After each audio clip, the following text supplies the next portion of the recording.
Si tu nous écoutes, c'est que tu veux devenir entrepreneur de ta vie et la vivre selon tes termes. Aujourd'hui, je ne me retrouve pas avec Marc, mais on a un invité très spécial aujourd'hui. Et sa mission, c'est justement de vous aider à mener des interactions perspicaces et justement de convaincre les gens une conversation perspicace à la fois. Et donc, Julien Le Petit, bienvenue sur notre podcast. Bonjour Romain, bonjour à tous.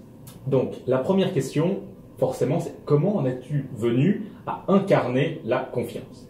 Alors c'est finalement un parcours de vie parce que moi à la base j'ai été fermement convaincu que ce qui sauverait le monde ce serait l'ingénierie et j'ai donc commencé par faire des études d'ingénieur et puis la vie suivant son cours au fil des opportunités, au fil de ma carrière, il se trouve que j'ai eu l'occasion il y a à peu près 8 ans de ça de croiser un monsieur Keith Stockdale qui aujourd'hui est mon associé.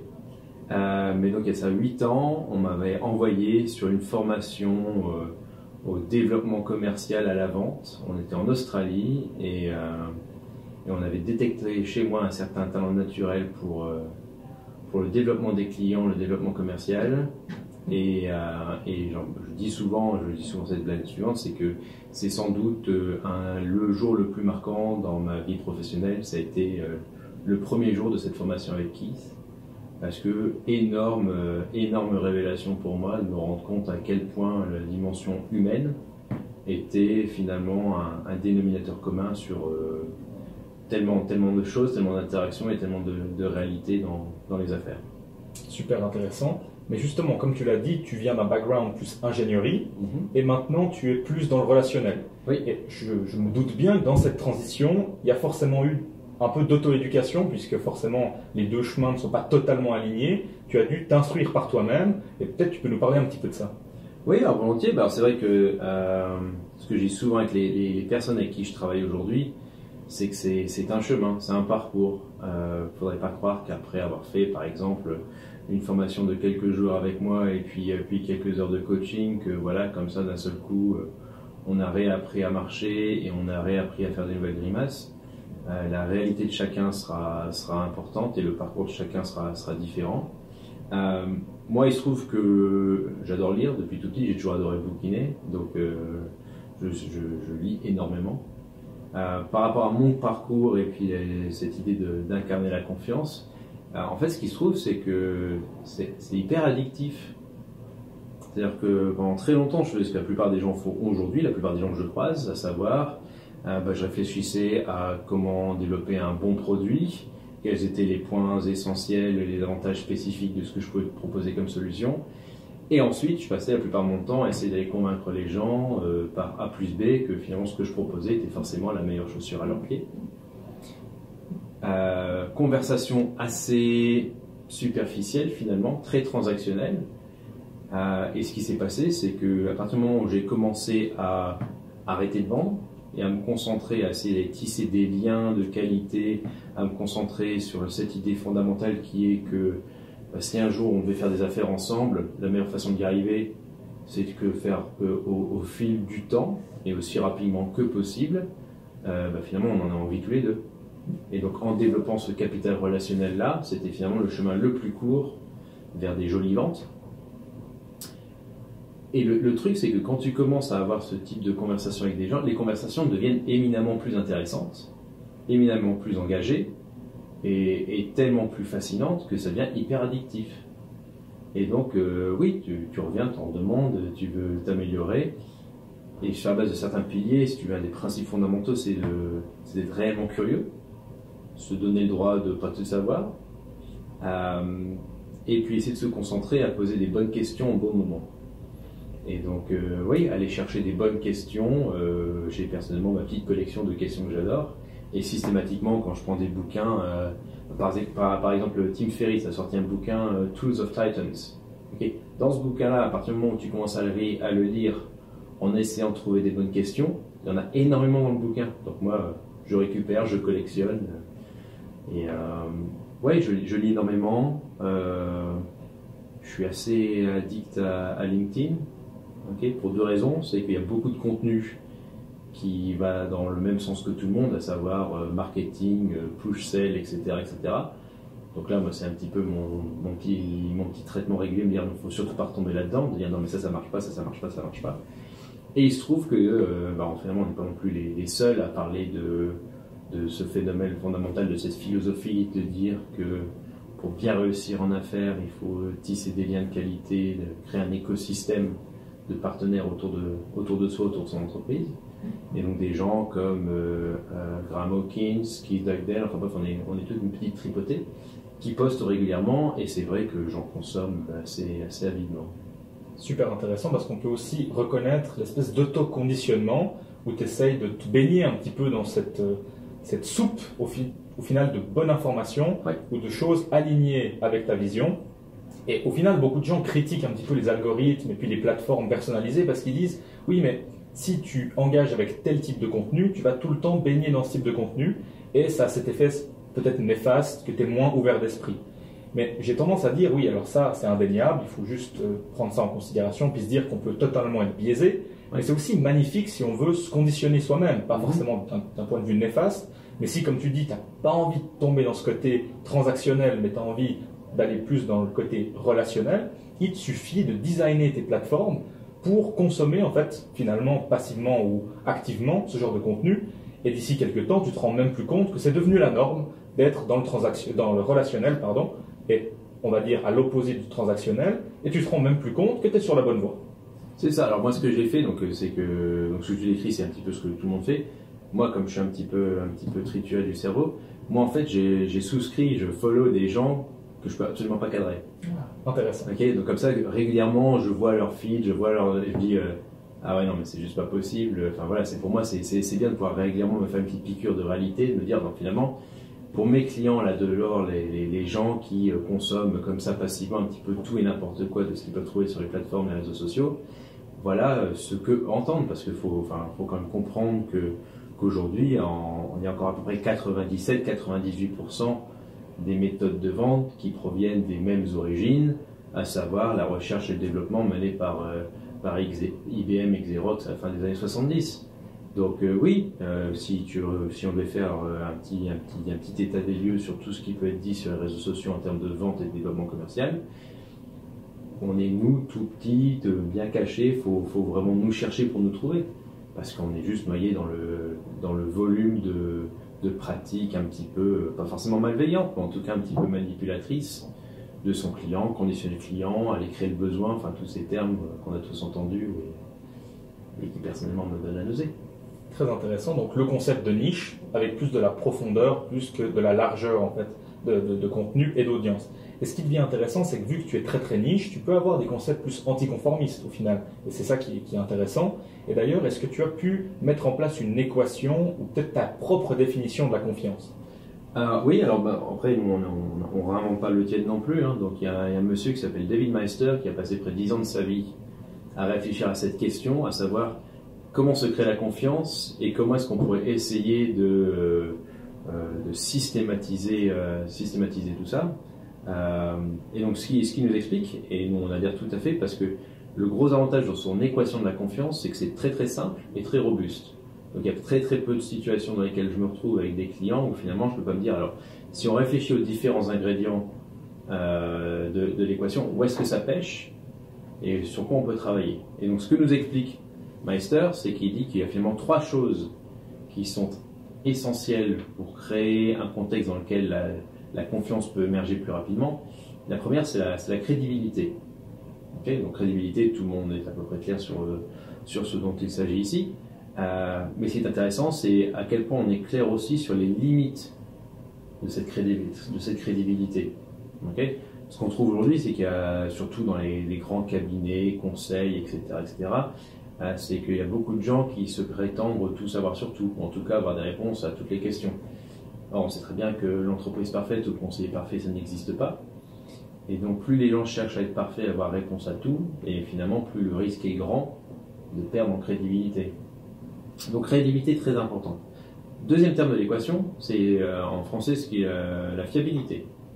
Okay, et là, c'est très très simple. C'est est-ce que tu démontres au quotidien que tu es quelqu'un sur lequel on peut compter. Okay, donc, une fois encore, la fiabilité, enfin toute la plupart La plupart des formations, des diplômes nous expliquent que c'est important notamment par les deadlines, par les devoirs à rendre et tous ces trucs-là, c'est important de restituer dans les temps. Okay, sauf que, maintenant, si on passe sur la dimension affaires et relations business, c'est pas que les grands livrables, c'est pas que le rapport final. C'est aussi beaucoup dans le détail. C'est si je te dis, oui, non mais c'est bon, on en reparle lundi matin à 9 h au café et que je me pointe au bureau à 11 h et que tu m'attendais depuis 9 h du matin, comme ça, fondamentalement, c'est pas très très grave. Mais, quelque part, là, derrière, au niveau conscient ou subconscient, on se dit, ouais, mince, encore un coup, Julien qui n'était pas là alors que je comptais dessus. Donc voilà, donc la fiabilité, c'est aussi, et peut-être tout autant dans les détails que sur les grandes étapes d'un projet et les grands livrables. Donc ces deux choses-là sont très très importantes d'Appmeister. Et ça, c'est ce dont tout le monde parle et tout le monde a à peu près conscience tout le temps. Okay. Maintenant, il y a deux autres dimensions qui sont particulièrement intéressantes et c'est sur lesquelles nous on travaille beaucoup avec nos clients. Aspect positif, important par rapport à cette création de confiance, c'est ce qu'on va traduire en français par l'empathie. Okay. Et l'idée là est toute simple, c'est est-ce que je suis quelqu'un qui est fondamentalement intéressé et préoccupé par la personne, l'être humain face à moi.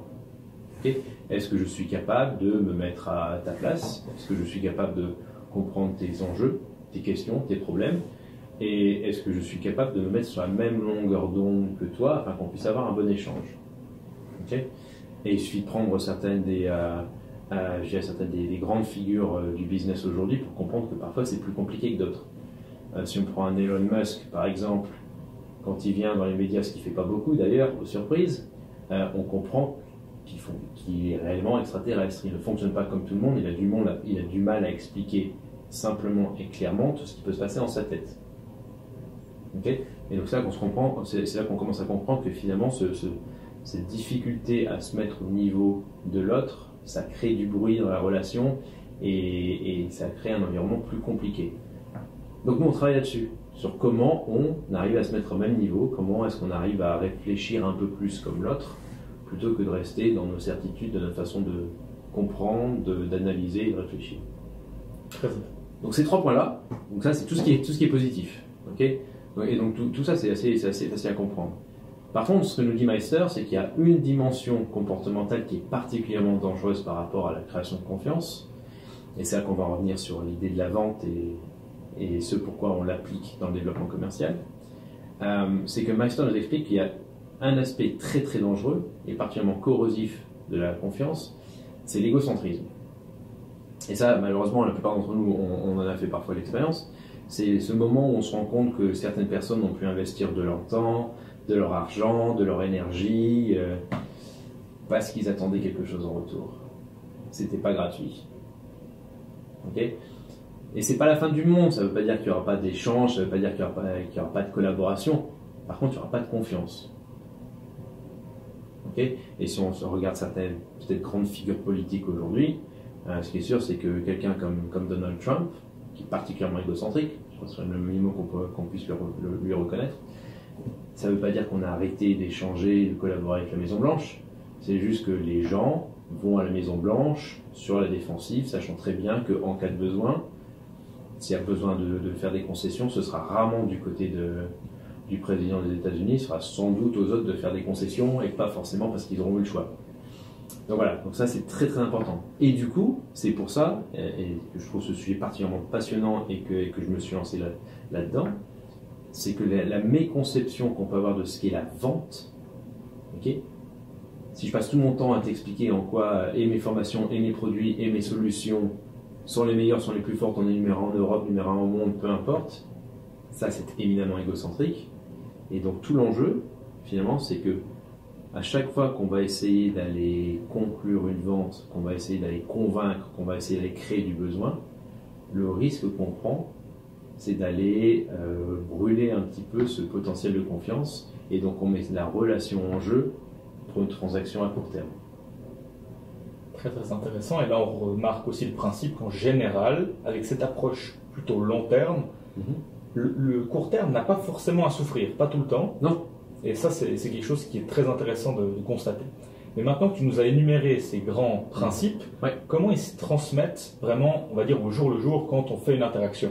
Parce que, évidemment, qu'ils sont puissants, ces principes, Ouais. mais comment tu les mets en place dans une structure, tes interactions, et peut-être même tu les rends un petit peu subconscients, enfin, dans le subconscient de tes clients, parce que c'est Ouais. difficile d'avoir tout en tête. Au final, tu n'es plus dans la conversation, tu es dans ta tête en train de penser à MyStop.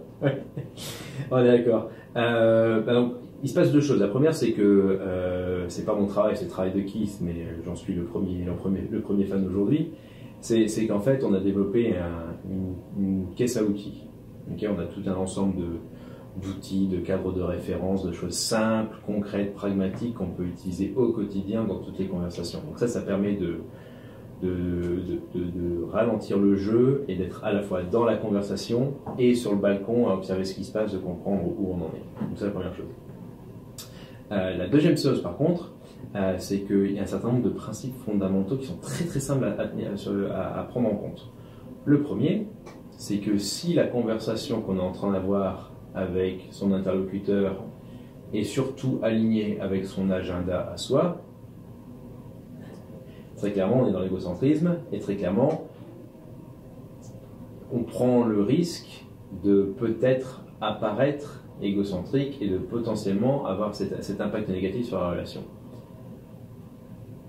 Beaucoup de gens me disent, oui, mais alors à un moment donné, c'est quand même important qu'on puisse partager et son expertise et ses perceptions et qu'on puisse apporter des idées. Oui, j'ai absolument rien contre. Sauf qu'il faut juste s'assurer que c'est effectivement un des sujets les plus importants, les plus pertinents et prioritaires pour son interlocuteur. Sinon, on est juste là en train de lui faire perdre son temps. Okay. Et donc, si on peut simplement garder en tête cette question de savoir, mais alors finalement, est-ce que je ne serais pas en train de lui faire perdre son temps là maintenant tout de suite? Est-ce qu'on ne ferait pas mieux de discuter autre chose? Alors peut-être que ça n'a strictement rien à voir avec mon domaine d'expertise et peut-être que finalement j'aurais pas les solutions, peut-être que ça sera plus intéressant pour cette personne. Dernier point par rapport à ça, c'est que finalement on sait tous comment tisser ces liens, on sait tous comment créer ces relations, c'est juste qu'on sait tous le faire dans la sphère privée. Okay, la plupart des gens aujourd'hui sont quand même capables de se faire des amis. Okay, et donc pour moi, j'aime souvent utiliser cette image, c'est que si tu as un ami qui vient te voir, qui te dit Romain, c'est la galère, j'ai ce méga problème, et peu importe quel est le problème, un domaine sur lequel tu connais strictement rien. Qu'est-ce que tu fais? Tu dis pas, bah désolé, c'est dur, mais j'ai pas la réponse, je sais pas, bonne chance et tu te casses. Non, qu'est-ce qu'on fait quand on est concentré sur le relationnel, sur ce lien de toi à moi, c'est de dire, première chose, on se met à niveau au niveau de l'énergie et de l'émotion, dire ouais putain ça craint, c'est dur, je sais, je peux comprendre, mais est-ce que tu veux en parler? Okay. Combien de fois est-ce qu'on utilise cette ligne-là en affaires? Jamais. Est-ce que juste en parler ça serait utile? Très peu de gens le font. Et la deuxième chose, c'est que c'est pas parce que tu n'as pas les réponses spécifiques à son problème que tu ne peux pas l'aider à réfléchir à son problème. Et c'est là la deuxième grande dimension dans ce relationnel. C'est pas parce que vous n'êtes pas en train de discuter d'un problème sur lequel vous n'avez pas une solution pour votre client que vous n'êtes pas capable d'avoir une bonne conversation intéressante, l'aider à réfléchir à son problème, l'aider à clarifier ses pensées, ses idées. Et ça a de la valeur, ça c'est utile. Donc on parle beaucoup de value-based marketing ou de value-based selling. L'idée là, c'est voilà une vraie valeur tangible, concrète, que très peu de gens utilisent. C'est vraiment intéressant parce qu'on utilise sur le podcast tout le temps cette notion de value. C'est même un mot anglais qu'on utilise constamment sur le podcast parce qu'on est fondamentalement convaincu qu'en marketing comme en sales au final, tu es avec quelqu'un et tu peux simplement faire ton maximum pour que cette personne reparte les mains remplies de quelque chose utile pour elle. Et après, peu importe ce que tu lui mets dans les mains, tu essaies juste de prendre dans tes tiroirs à toi et tu lui mets quelque chose dans les mains. Et quand elle repart avec quelque chose, cette personne, elle va quand même se sentir au final gagnante, peu importe le résultat de l'interaction. Mais ce qui est très très intéressant, c'est que tu prends du domaine privé et que tu commences à l'immiscer un petit peu dans le domaine, on va dire, business, simplement parce que les principes fondamentaux sont les mêmes. Et ça met en fait en avant la notion d'authenticité. Être soi-même, peut-être pas exactement la même chose que dans la sphère privée, il y a des limites, mais au moins paraître plus humain. Est-ce que tu peux nous parler de cette notion d'authenticité? Alors pour moi, c'est une notion particulièrement importante, surtout parce que depuis maintenant un certain nombre d'années, on est constamment inondé de marketing. Moi, j'ai une relation très particulière avec les organes, les fonctions marketing. Mais toutes les entreprises aujourd'hui qui ont eu un suivi marketing ou en interne ou externalisé, finalement passent leur temps à mettre en avant la meilleure image possible d'elles-mêmes. Et donc finalement, il y a beaucoup d'effets miroirs ou d'effets de jeu. Et pour tous ceux qui sont en affaires, savent très bien que finalement, c'est rarement aussi parfait que dans les brochures, n'est-ce pas? Et donc, finalement, on en revient un petit peu à l'essentiel, à savoir cette dimension de crédibilité de Meister, de se dire, mais alors je ne peux pas te garantir que tout se passera forcément bien en bossant avec moi. Par contre, laisse-moi t'expliquer ce que moi je vais faire s'il devait y avoir un problème. Okay, donc se donner le droit à l'erreur, parce que c'est quand même la règle, il y a quand même de plus grandes chances qu'il y ait quelque chose quelque part qui déraille plutôt que tout se passe bien.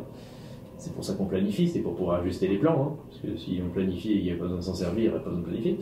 Bref, par contre, c'est d'être assez obsédé par cette question de en quoi l'erreur a pu impacter mon client, qu'est-ce que moi je peux faire pour essayer de limiter les dégâts et qu'est-ce qu'on va pouvoir faire ensemble pour éviter que la même erreur se reproduise.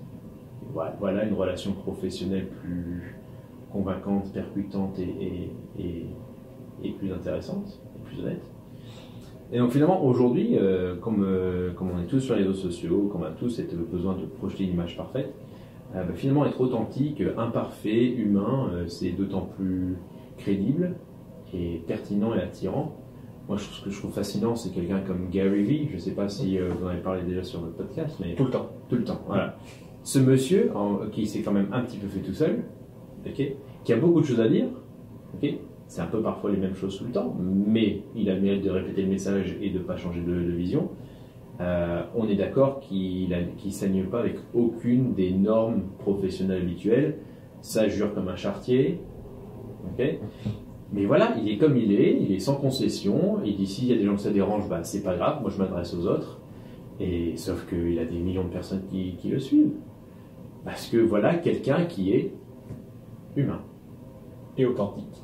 Et justement, c'est très bien que tu parles un petit peu des réseaux sociaux parce qu'on a tendance à voir en fait des dynamiques sociales du monde réel s'exacerber une fois qu'on est en ligne. Oui. Et est-ce que ça ne voudrait pas dire que les principes que tu prêches pour le monde réel, du terrain, ne seraient pas aussi valables en ligne?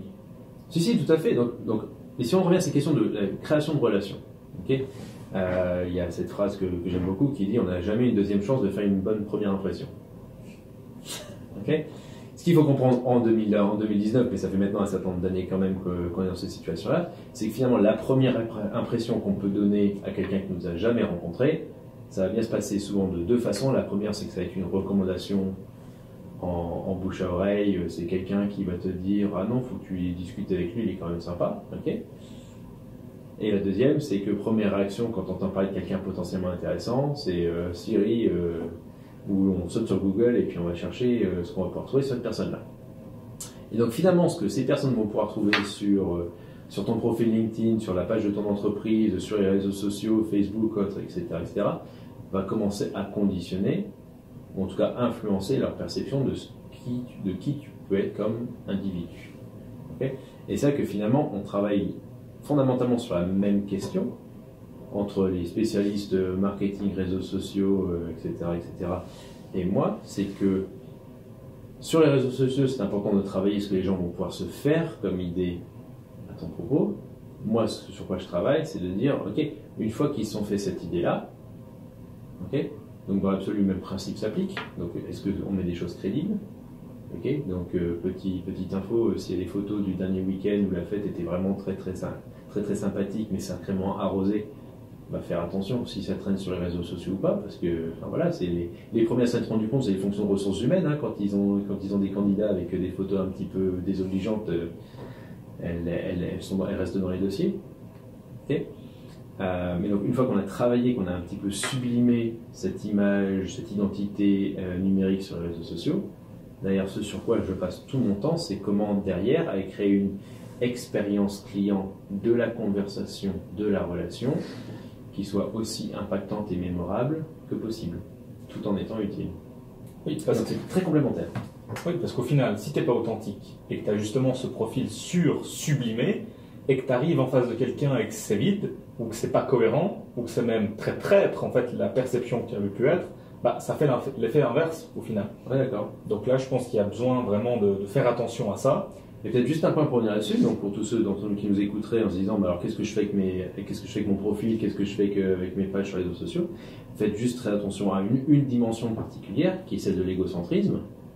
Okay, donc essayez de partager vos idées, les histoires, un petit peu votre narratif, mais faites très attention à ne pas être uniquement le seul héros de toutes vos histoires, à systématiquement vous être vous personnellement en avant, parce que vous en croiserez sans doute des profils ou des blogs de personnes qui se mettent systématiquement en avant, et ça crée autant de gens frustrés que de fans.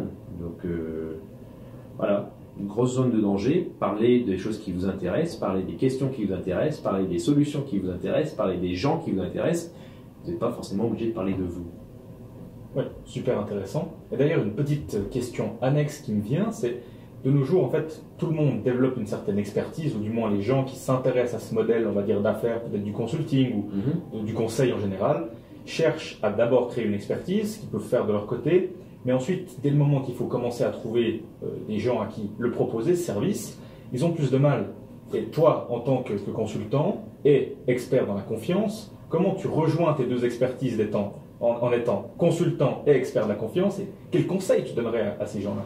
Alors, le plus important, et c'est un peu le cas de figure dans la plupart des entreprises dans lesquelles je me rends aujourd'hui, que ce soit de la start-up ou la start-up qui sont un peu plus avancées, qui sont en mode scale-up, ou des entreprises plus matures avec des offres de services qui sont là depuis un certain temps, c'est que finalement cette expertise technique, c'est indispensable, on est d'accord, si on n'a pas de pertinence technique, de crédibilité, on en revient à l'équation de la confiance, c'est beaucoup plus compliqué. Mais c'est juste le ticket d'entrée, c'est ce qui vous donne le droit de vous asseoir à la table. Après, il y a encore tout le jeu à jouer. Okay, et donc, finalement, et je pense qu'il y a des exemples assez intéressants, si on regarde un petit peu en arrière, si on prend les deux trajectoires entre un Bill Gates et un Steve Jobs. Okay, pas dernièrement, parce que le Bill Gates de ces dernières années a quand même sacrément évolué, mais si on revient au Bill Gates des années 80, des années 90, moi je vous invite à aller jeter un œil si vous ne les avez pas vus, toutes les vidéos qu'on trouve sur les réseaux sociaux de quand Bill Gates annonce Windows 95. C'est intéressant, mais très clairement, je pense qu'il préférait être chez le dentiste se faire arracher 3 dents de sagesse que de devoir expliquer sans quoi Windows 95 va révolutionner le monde. À même moment, vous prenez un Steve Jobs, ou un peu plus tard quand il a lancé l'iPhone, okay, et ça c'est quand même le cas d'étude le plus fréquent pour n'importe qui étudie un peu de marketing. À aucun moment, lorsque Steve Jobs annonce l'iPhone, Steve Jobs ne parle de l'iPhone. Okay, de quoi il parle? Il parle de l'expérience client, il parle de l'usage pour le client, il parle de l'expérience pour le client d'utiliser ce nouvel outil, et fondamentalement, il parle de ce en quoi cet outil, ce nouveau produit va pouvoir être utile et pour qui. En fait, il s'adresse directement à l'utilisateur, ça s'intéresse directement au client. Et donc, on en revient à ta question, à savoir, alors, finalement, comment aider ces gens qui ont cette expertise? Okay.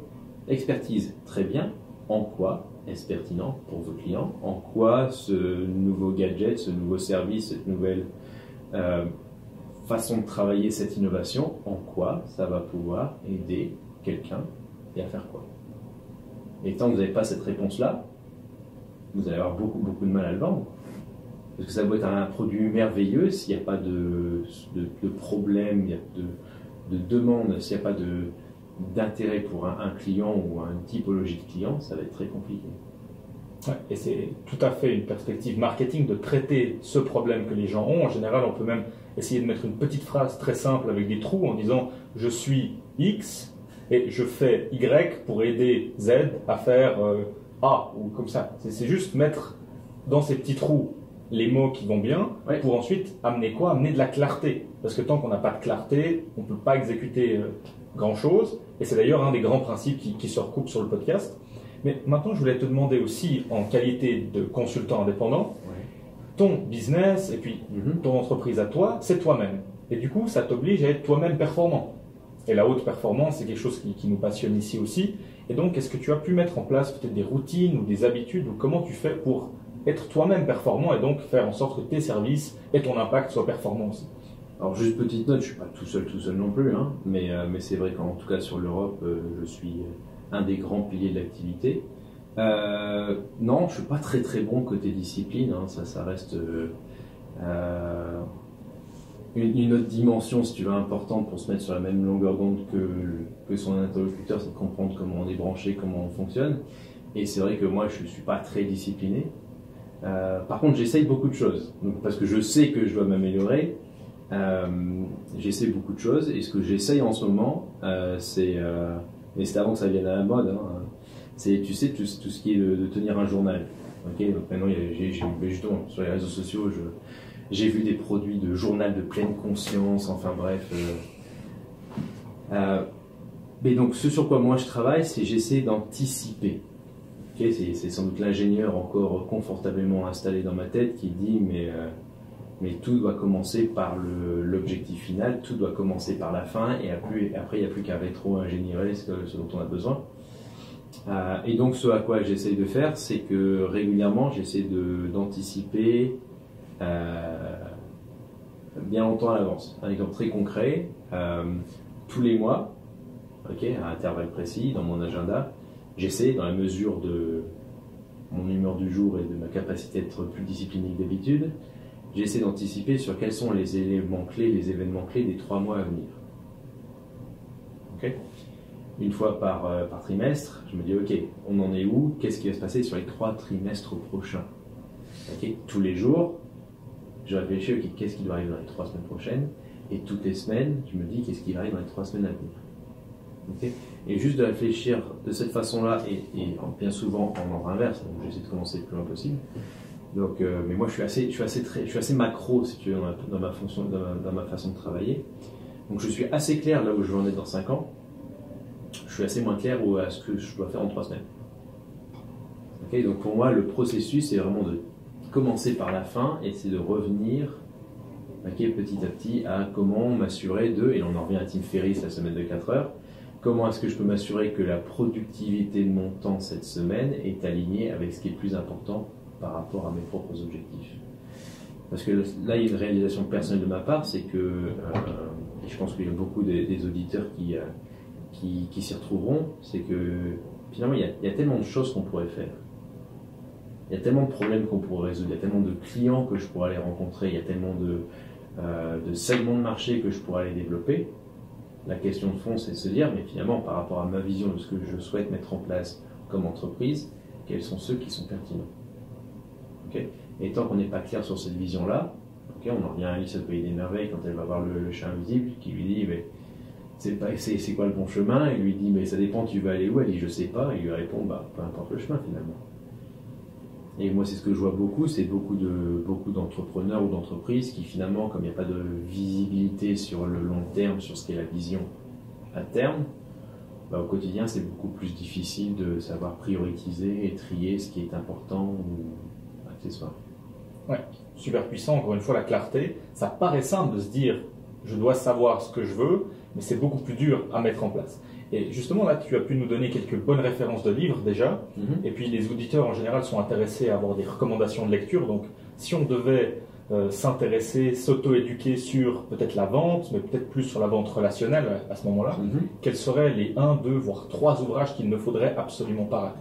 Alors, les ouvrages à pas rater. Alors, par rapport à la vente, ou à la non-vente, hein, on est d'accord, parce que la vente c'est égocentrique, il y a certains piliers par rapport à la création relationnelle sur comment on va étayer, on va construire une bonne conversation. Le premier, c'est de travailler sur les questions. Okay. Donc il y a pas mal d'ouvrages, il n'y en a pas un qui vient en tête tout de suite parce que finalement il n'y a pas tant que ça. Il y a pas mal de TED, de podcasts sur des choses, notamment en français, qu'on appelle en français la questionnologie. Okay. Donc il y a un TEDx récemment, je crois que c'était à la Sorbonne, un monsieur fort intéressant qui parlait de questionnologie. Il y a énormément de choses à aller trouver, à aller chercher de ce côté-là. Au-delà de ça, il y a toute une dimension qui est sur tout ce qui est programmation neurolinguistique. Okay. Et là, il y a un ouvrage que je trouve formidable, malgré la collection dans laquelle il s'inscrit, c'est la programmation neurolinguistique, la PNL pour les nuls. Et historiquement pas un grand fan des ouvrages pour les nuls, mais celui-là, il est phénoménal. Okay, donc ça rend la PNL très accessible de comprendre les fondamentaux et en quoi ça peut être utile par rapport à essayer de me dire mais finalement Romain, comment est-ce qu'il fonctionne, comment est-ce qu'il réfléchit, parce que si je veux que nos échanges soient aussi naturels que possible, c'est à moi de me mettre au diapason, c'est à moi de me mettre à ton niveau, enfin c'est forcément vers le bas, hein, on est d'accord, hein, et c'est à moi de faire un effort pour que ce soit aussi naturel que possible. Donc ça c'est très bien. Ensuite, un deuxième grand pilier qui va être de dire, mais à un moment donné, il faut quand même mettre en avant ses expériences, ses idées. Okay, et donc c'est là que vient le storytelling. On n'a pas encore parlé de storytelling, mais finalement c'est comme ça que les gens échangent depuis la nuit des temps, en racontant des histoires. Okay, et il y a un livre qui est sorti en milieu d'année dernière qui est absolument sensationnel. Okay, je me le suis offert, j'ai dévoré le temps d'un aller-retour jusqu'à Copenhague, donc 1h30 à l'aller, 1h30 au retour, j'ai dévoré le bouquin. C'est un bouquin par un Australien qui s'appelle Mike Adams, et c'est 7 stories every salesperson must tell. Et en termes de structuration, de storytelling pour expliquer qui vous êtes, ce qu'essaie de faire votre entreprise, en quoi vos produits ou services pourraient être utiles, etc., etc., etc., il a codifié et structuré une façon de réfléchir pour concevoir ces petites idées-là. Voilà. Donc ça c'est la vente. Et un dernier, parce que je suis là et que, étant obsédé par la confiance, je ne vais pas y échapper. Deux auteurs que je trouve très très intéressants par rapport à la confiance. Le premier c'est Paul Zak, Z-A-K. Okay, donc je crois qu'il est aussi obsessionné que moi par rapport à ça. Chercheur en neurosciences aux États-Unis. Il travaille beaucoup sur tous les processus de neurosciences, neurobiologiques, sur cette jolie petite hormone qui s'appelle l'oxytocine, qui est l'hormone qui est impliquée dans l'amitié, l'amour et la confiance. Okay, donc beaucoup des choses que nous on essaie de mettre en place sont des processus qui finalement vont essayer de déclencher un petit peu la production d'oxytocine dans le cerveau, hein, si on essaie d'aller un petit peu au fond des choses. Donc Paul Zak, très intéressant. Et puis, quelqu'un que j'ai découvert assez récemment qui s'appelle Rachel Botsman, okay, qui parle beaucoup de confiance et par rapport à la technologie. En quoi la technologie vient changer la création de confiance. Donc là, c'est très intéressant par rapport au marketing digital et toutes ces choses-là également. Génial, bon, bah, tu m'as donné envie d'aller acheter des livres et de me renfermer sur moi-même pour aller lire. Et puis justement, comme tu l'as précisé, le storytelling, on peut encore en parler un petit peu. Évidemment que, comme on le sait, dans notre niche en tout cas, c'est rarement avec des faits bruts que tu arriveras à convaincre quelqu'un ou en tout cas même à lui faire passer un message. Il peut comprendre rationnellement pourquoi ton produit il est supposé être meilleur, mais si tu ne lui fais pas voir dans quelle réalité ça va changer pour lui, qu'est-ce que ça va vraiment impliquer, tu as peu de chances de lui faire vraiment passer le message.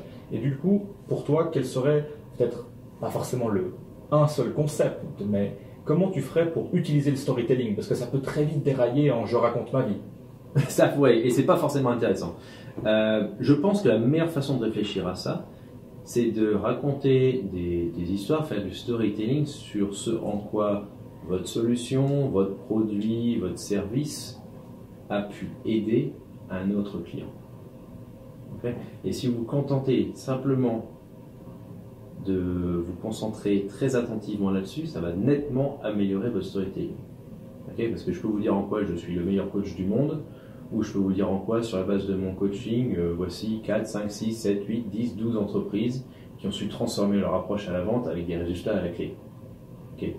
Et c'est là qu'on en revient à ces questions de réputation et de bouche à oreille. Et si en plus, d'ailleurs je peux vous dire, d'ailleurs si vous souhaitez les rencontrer, dites-le moi, je vous donne leur numéro de téléphone et puis je vous laisse en parler directement. Okay. Là, voilà quelque chose de mémorable. Ce qu'il faut comprendre, c'est que les faits, on arrive à les comprendre, mais on ne les retient pas. Alors que les histoires. Super puissant. Et d'ailleurs, une petite question annexe qui me vient comme ça, parce que nous, on est vraiment les sbires, et il y a toujours cette question du CV parfait. Oui. Mais si on essaie de prendre les insights que tu nous as donnés sur la confiance, sur le storytelling, sur tout ça, comment est-ce qu'on pourrait utiliser ça pour se vendre en tant que personne, en fait? Notre propre profil, que ce soit peut-être pour changer de carrière, trouver un job, ou être étudiant qui veut sortir de ce moule et faire des choses dans le monde réel. Je ne pense pas que le CV, ce soit la bonne solution. Qu'est-ce que tu en penses? Je ne pense pas que ce soit en tant que tel forcément magique et suffisant, mais je pense que si on en revient à certains des fondamentaux, que ce soit la lettre de motivation ou le CV, finalement l'idée c'est quoi? C'est d'en mettre suffisamment dedans pour que les gens se disent « Ah bah voilà quelqu'un, voilà enfin un étudiant que j'ai envie de rencontrer. » Okay. Bien souvent l'erreur que je peux voir, c'est que les gens envoient un CV en partant du principe que c'est le CV qui va leur permettre de décrocher le boulot. Okay. À moins que ce soit pour aller, je sais pas moi, chez McDo pour flipper des burgers ou un truc qui soit très manutentionnaire.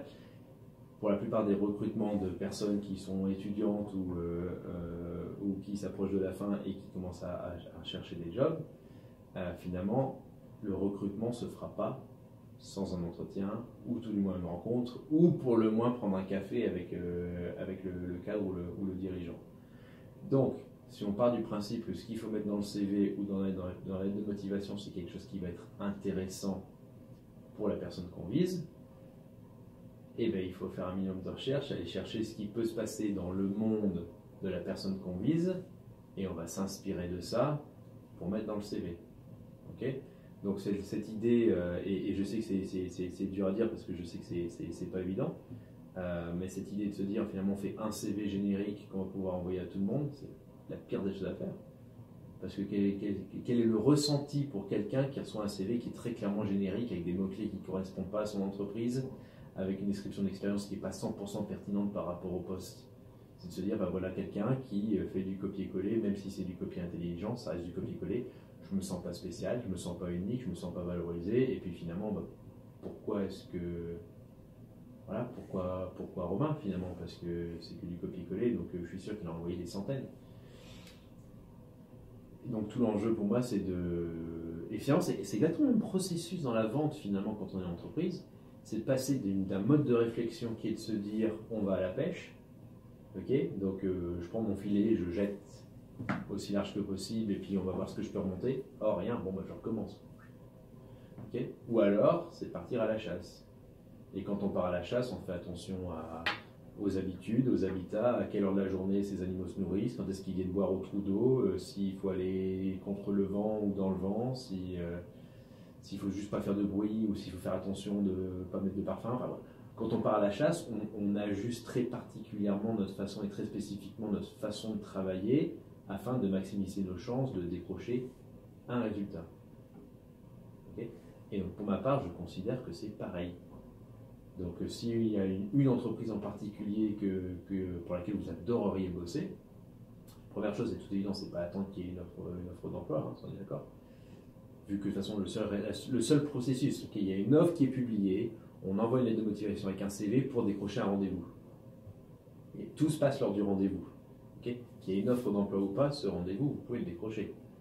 Il suffit d'envoyer une demande de rendez-vous qui soit percutante, intéressante et différente pour que l'on se dise tiens, voilà quelqu'un de différent, bien évidemment je vais le rencontrer. Et si ça se passe bien, qu'il y ait un poste ouvert dans les médias, ou un poste qui pourrait s'ouvrir, ou un poste qu'ils ont besoin d'ouvrir parce que tu es la bonne personne pour cette entreprise-là, ces personnes-là vont bien souvent le faire. Okay. Donc essayez de parler le langage du client. Okay. Donc moi, les choses que j'ai pu faire, hein, notamment quand je cherchais à rentrer en Europe depuis l'Australie dans laquelle j'étais basé, bien souvent mes CV ils avaient un petit peu les mêmes couleurs que les logos de l'entreprise. Okay. Je faisais très attention sur le type de langage qui était utilisé et sur leur site internet, mais pas que. Donc aujourd'hui, on est hyper connecté, c'est très très riche en termes de médias. Allez chercher sur YouTube les interviews de la personne, surtout si c'est un PDG. Okay, il y a des interventions, il y a des interviews, de voir quel type de langage ils utilisent. Est-ce que c'est quelqu'un de très très accessible? Par exemple, Pascal Meyer de chez Coca. Je pense que tu envoies à Pascal Meyer de chez Coca, j'ai vu dernièrement, une lettre très formelle avec un vocabulaire très corporate, c'est mort. Plutôt, ok. De la même façon que peut-être si tu vises un poste dans une boîte, une corporate un peu plus cadrée, faire attention au langage, le ton, etc. etc. Ouais. Mais il faut surtout réussir à traduire de ton expérience, de ce que tu as à offrir, ce qui est pertinent pour cette entreprise-là ou pour ce poste-là, plutôt que de dire alors c'est quoi le meilleur de chez Romain. Okay. On va faire des exemples très concrets, le fait que tu parles chinois et espagnol, si c'est pour un poste en Allemagne, uniquement sur le marché allemand, ça n'a aucun intérêt. Ok. Pourquoi le mettre? Ouais, je comprends, c'est toujours une question déjà d'être clair, comme on le disait avant, clair, ensuite pertinence et valeur que tu peux apporter. Pour la personne. Pour la personne, bien sûr. Et du coup, maintenant, si les auditeurs voudraient aller à la chasse et te trouver, Ouais. où est-ce qu'ils te trouvent? Ah, il y a qu'à me chercher. Ok, si tu me cherches, tu me trouves. Réseaux sociaux, enfin bref, je suis Julien Le Petit, c'est quand même ce qui est le plus simple à trouver. Et je suis assez addict à tous ces petits outils-là, donc ce sera avec un grand plaisir que je vous retrouverai. Mais LinkedIn, c'est un très bon terrain de chasse. Je peux constater, puisque le délai de réponse est plutôt rapide, donc si jamais vous avez besoin de quelqu'un, vous pouvez le contacter. Et ma dernière question, qu'on n'a pas discuté avant, parce que le but c'est que ce soit un peu spontané, c'est quel est l'impact que tu veux avoir en tant que consultant ou en tant que personne? Alors là, on va être très très philosophique. Moi, je suis assez écolo à la base, hein, donc avec ma femme, on essaie d'avoir un foyer zéro déchet, enfin bref, plutôt écolo et pas que sur les bords. Pendant longtemps, c'est ce que je disais au début, en tant qu'ingénieur, j'étais un peu convaincu que j'allais pouvoir changer le monde. J'ai essayé pendant très longtemps, j'ai essayé très très fort, sans nécessairement ni retenir mes coûts, ni compter le prix que j'étais en train de payer au niveau personnel. Ça n'a pas marché.